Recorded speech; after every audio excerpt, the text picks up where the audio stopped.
This is the network service of the NTA. Hello and welcome to the news at 10. I am Claire Adilabu Abdul Razak. And I'm Musbat and Wahal. Thanks a lot for joining us. The news is broadcast live from Abuja, Nigeria's capital city. Here are the headlines. Federal government to sustain promotion of excellence and merit to enhance national unity and development. Our country needs the knowledge, expertise, and contribution of today's recipient to help boost and improve its intellectual development. Wife of the President, Aisha Muhammad Buhari, raises the bar of advocacy against drug abuse, kicks off campaign in Kano. We are to salute all our government agencies. Today we heard that already 86 containers have been seized. Member countries of Global Forum on Migration and Development share success stories and intricacies of entry and return of irregular migrants in Marrakesh, Morocco. Plus, experts seek better life for the elderly.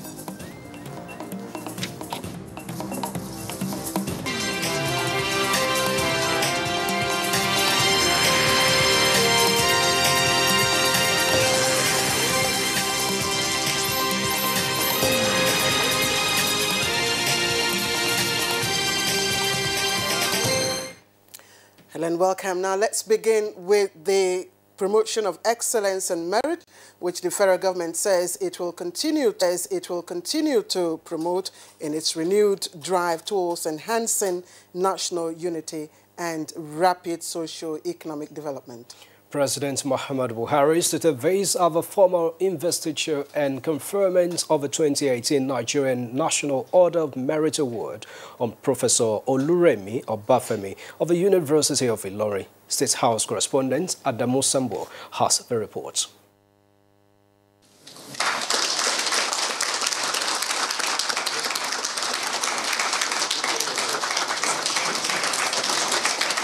Described as patriotism personified and public intellectual par excellence, the sole recipient of the 2018 National Order of Merit Award, Professor Olufemi Obafemi, was selected for his outstanding research works and selflessness in service to the nation and humanity.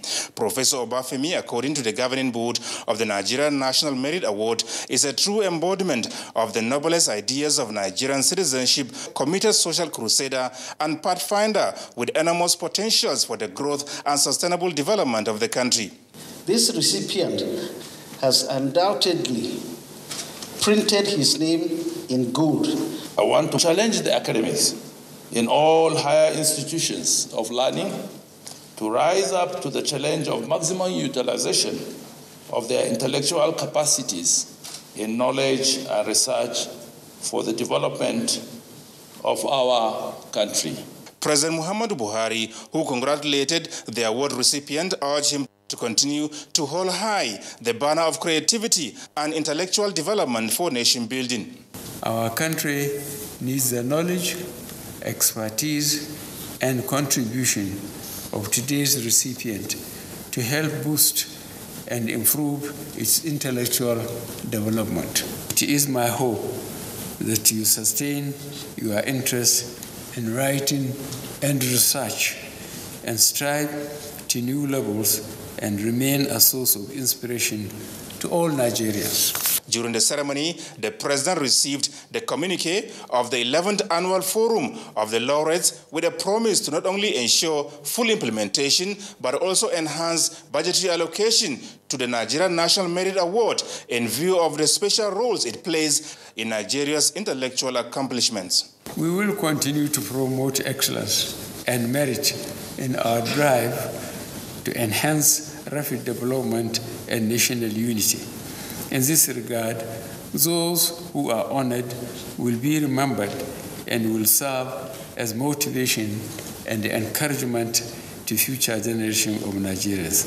The award recipient, Professor Olufemi Obafemi, who narrated his life story to the audience, concluded that with good educational policies combined with merit, children of the poor can indeed attain greater heights. He said with the changed philosophy of the present administration, combined with the president's personal reputation of integrity and commitment to national prosperity, there is no better time to utilize the merit inherent in the country than now.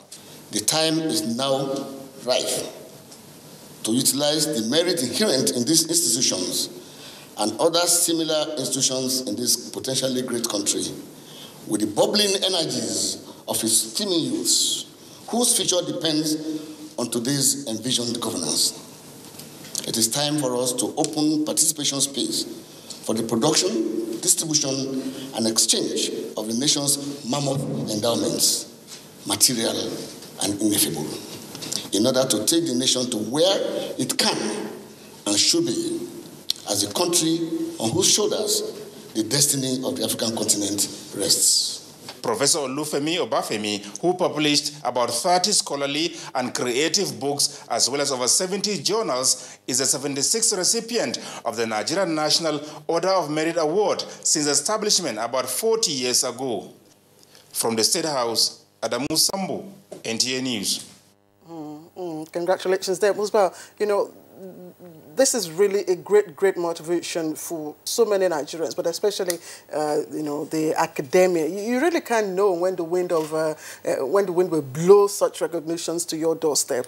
Claire, there's no any other gratification like getting results, reward for your hard work. I mean, I could see the excitement in Professor Obafemi is so happy that his work has not gone in vain. And it gives sense of fulfillment that you've been acknowledged for what you've been doing. Precisely. And of course, let's not forget the usual talk, you know, hard work, the reward for hard work. It's more work. All right, let's continue now. Right. The federal and state government are working on a uniform set of standard operational guidelines that lays out simple steps for effective response to gender-based violence, and that's across the country.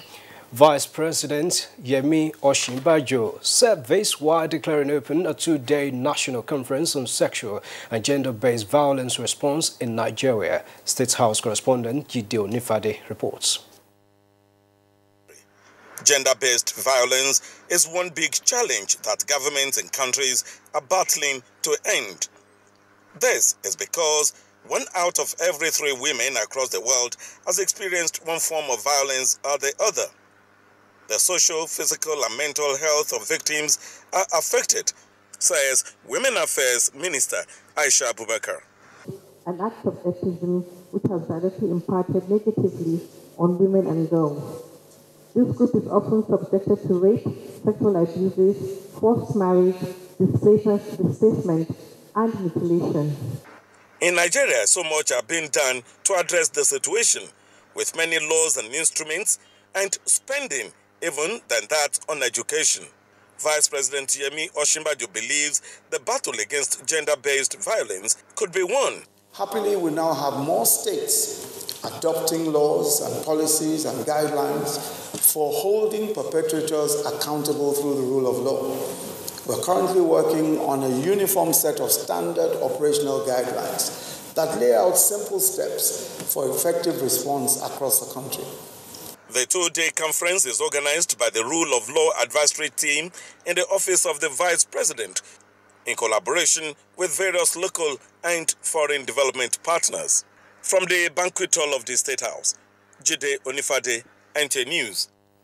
And the federal government is also collaborating with Africa Development Bank, ADB, for a $258 million recovery program for returnees in the Northeast after the heat of insurgency. Vice President Yemi Osinbajo, while launching this program in Abuja, said the initiative is a landmark intervention to give the people hope and confidence. Joseph. The program, tagged Inclusive Basic Service Delivery Livelihood Empowerment for the Northeast, is in line with President Buhari's plan for the region. The program is aimed at addressing critical needs of the people in education, healthcare, and social services. Vice President Osibanjo says the inauguration of the program is imperative to further provide a conducive environment for the people. According to the latest edition of the Global Terrorism Index, the number of deaths caused by Boko Haram has dropped by about 83% from the peak in 2014. And it's very easy to forget that as of 2014 and early 2015, almost 17 local governments were under Boko Haram occupancy. As a matter of fact, Boko Haram flew their flags in all of these places. Several roads were blocked. Attacks were taking place even outside of the northeast, in places like Kano and including Abuja. And today, that situation is very sharply reversed. Stakeholders and donor partners to the recovery program reaffirms commitment to the actualization of the President Buhari's plan for the Northeast. The Buhari plan, building on the foundation laid by the Recovery and Peace Building Assessment, the RPBA, and other existing plans of the state government, federal ministries, departments, and agencies, gives the picture of the substantial investments that will be required for the Northeast. This program is a good example of effective partnership between the government of Nigeria and the development partners. With the successful launch of the program today, the challenge is on the implementing agencies to deliver on the basic services for the quick recovery of the Northeast. In Abuja, Joseph Orok, NTA News. All right, we turn our attention now to the National Assembly, where the Senate has urged Association of Marketers to reverse its decision to embark on strike if all outstanding subsidy debts owed its members by the past administrations are not paid within 7 days.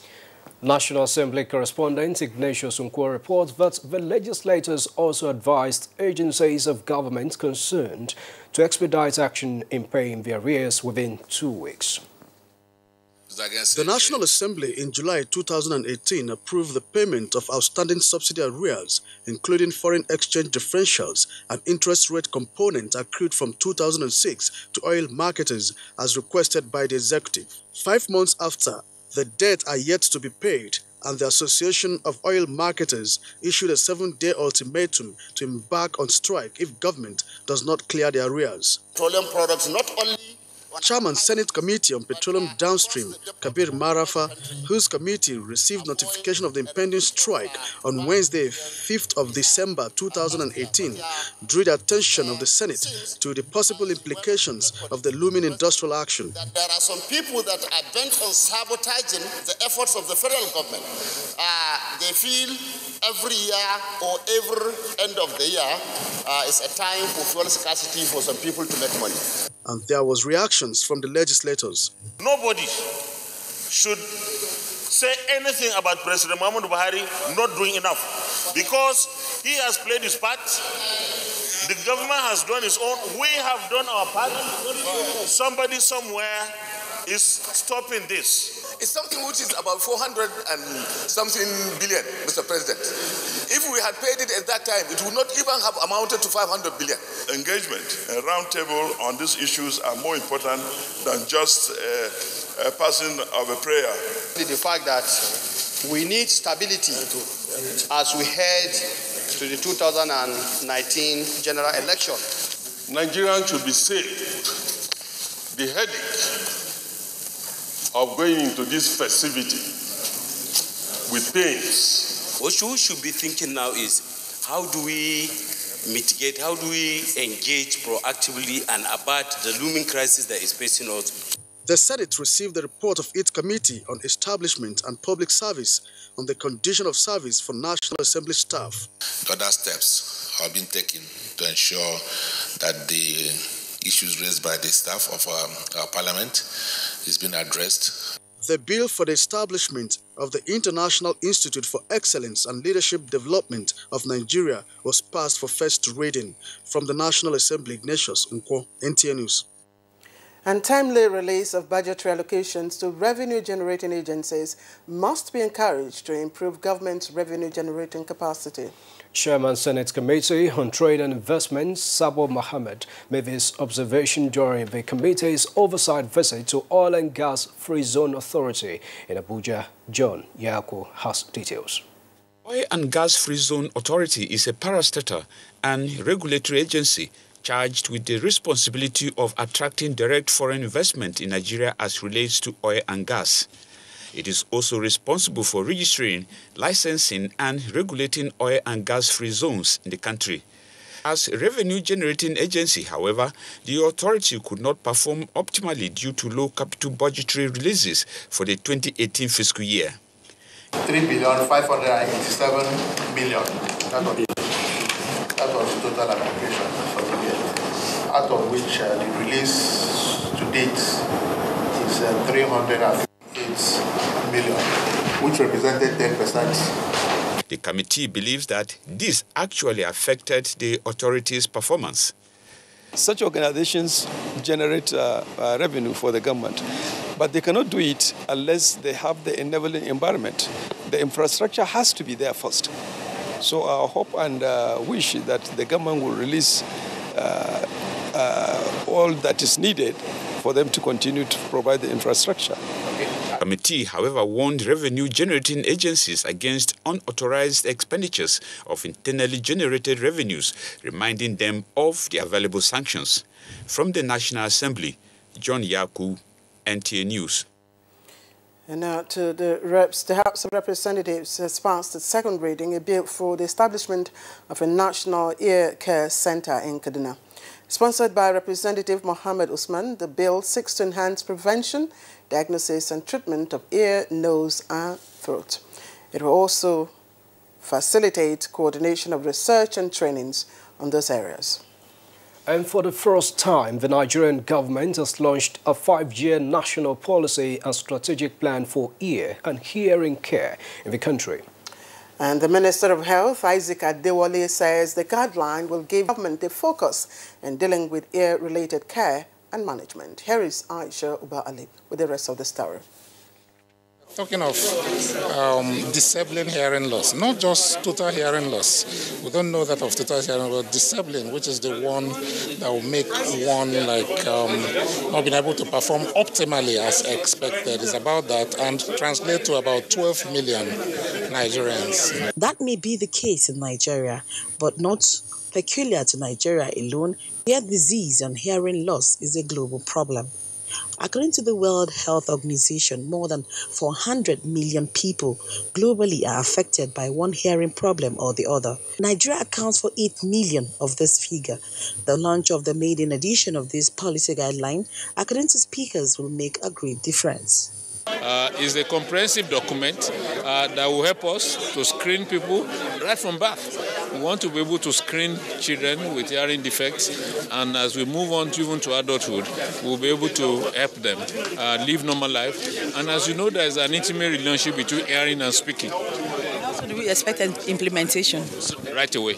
At early age in life, we'll definitely lose all these cognitive functions, and that will be a liability, not only to the child, but to the entire country at large.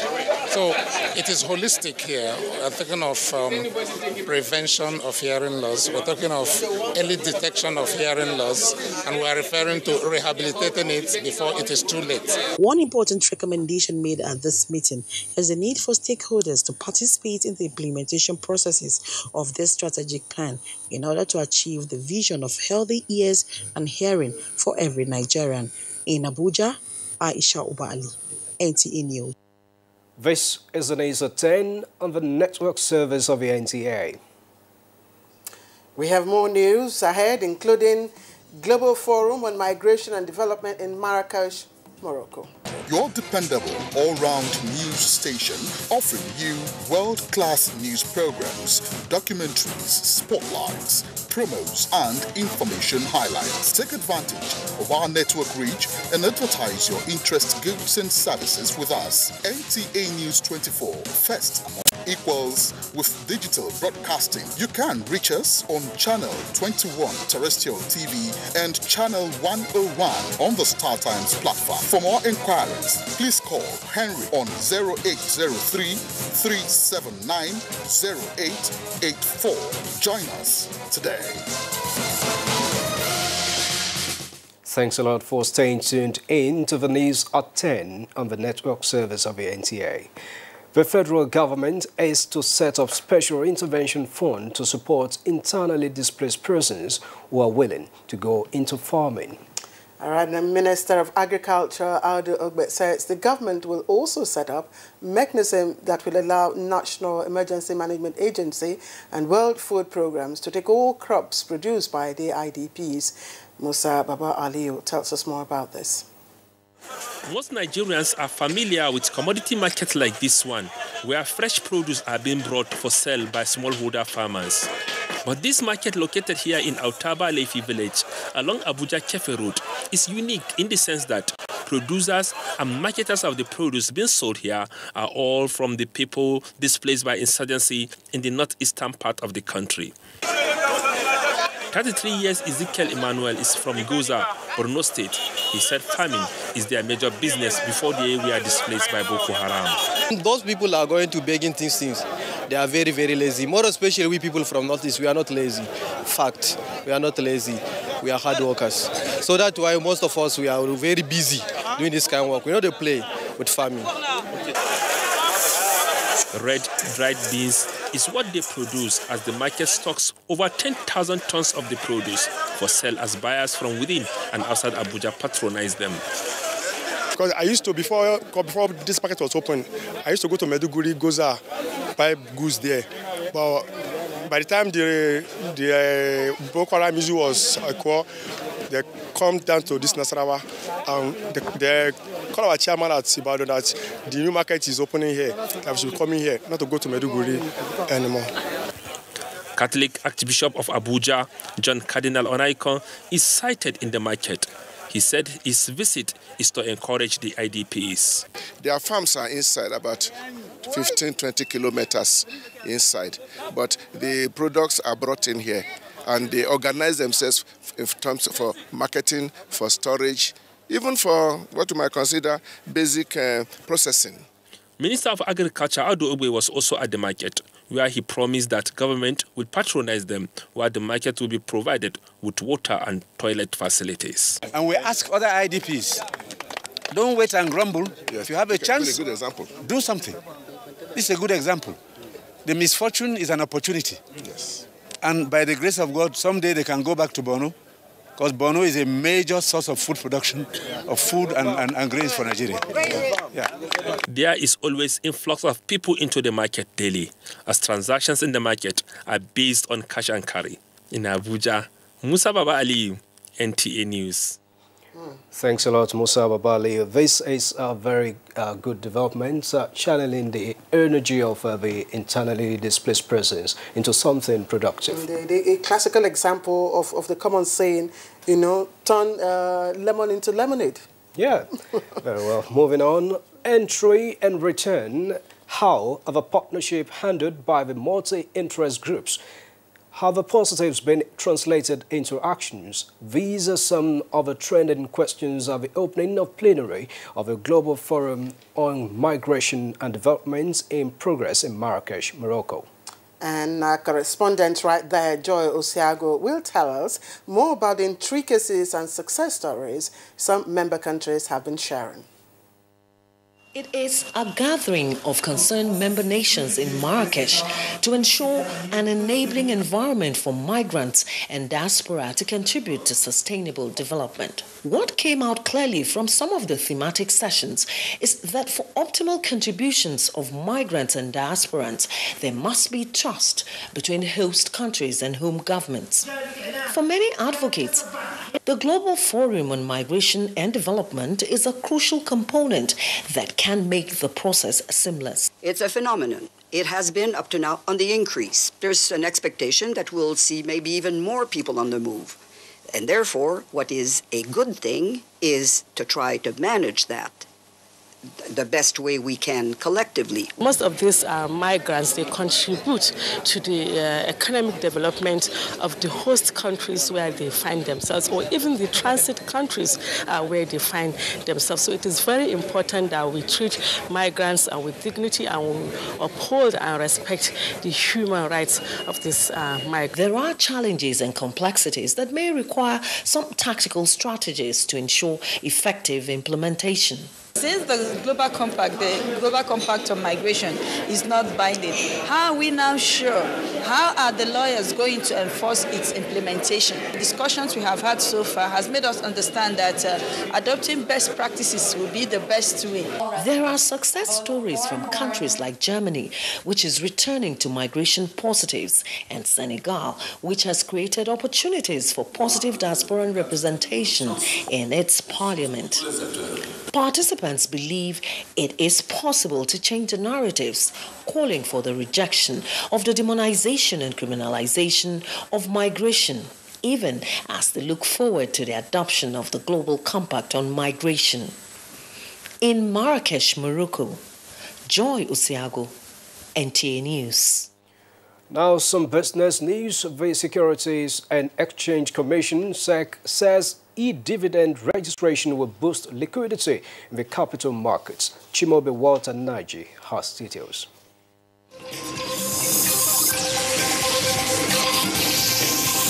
In a bid to ensure a reduction in the unclaimed dividends profile as well as increase liquidity in the capital market and the economy, the Securities and Exchange Commission, SEC, has enjoined more Nigerians to take advantage of the ongoing e-dividend registration.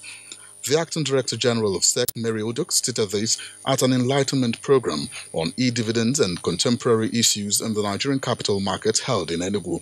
Ms. Oduk noted that the essence of the e-dividend mandate management system is to ensure the investors and shareholders are protected in the capital market. She stated that the e-dividend regime bypasses these limitations by ensuring that dividends which do not exceed 12 years of issue are credited directly to an investor's account after declaration by the paying company and within a stipulated payment period through simple interbank transfer. The e-dividend registration exercise started on November 23, 2016.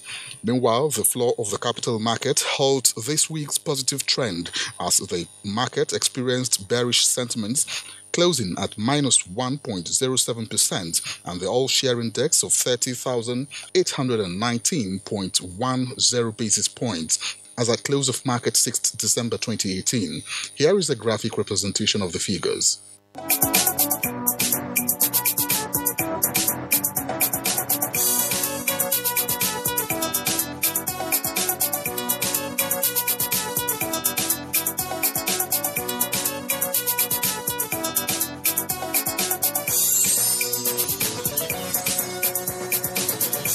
With Business News, I'm Chimobi Walter Naji.